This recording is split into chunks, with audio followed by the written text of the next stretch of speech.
طيب اول خطوه انت حضرتك بتعملها ايه اول ما تستلم الكرتون؟ بعد ما بنستلم الكرتونه لازم أن تريح الكرتونه على الاقل يوم، لانك انت بتطلعها من درجه بروده -2. -2. مم. وهتبدا تزرعها في الارض، لازم تريحها يوم على الاقل بحيث ان تكسر درجه البروده بتاعتها.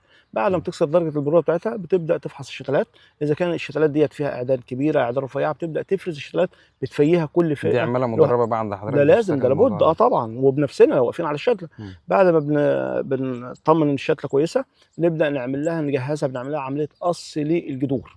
طبعا اول تمام. ما بيحصل عمليه قص الجذور بنقص الجذور حوالي 4 سم على حسب حجم الكوبايه.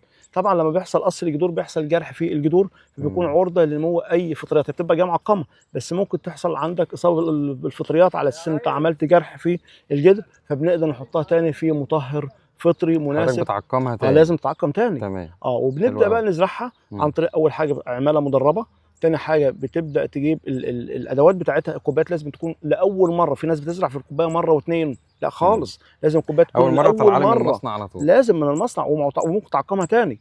وبعد مم. ما بتعقمها بتبدا تجيب حتى الرمل اللي حضرتك تزرع فيه، لازم تجيبه من محجر رمل بكر ما تزرعش فيه قبل كده نهائي، خالي من الحصوات، خالي من الملوحه، خالي من كل حاجه بتعمله ديست. بتجيبه عندك تفرد بلاستيك وتحطه على البلاستيك، وبتبدا تنزل عليه ميه بحيث انت مم. تغسله من الاملاح. وبتبدا تجيب البطمس بتاعك برده من مصدر كويس جدا، وتبدا تحط مواد مطهره على البطمس. لازم تعقم البطمس.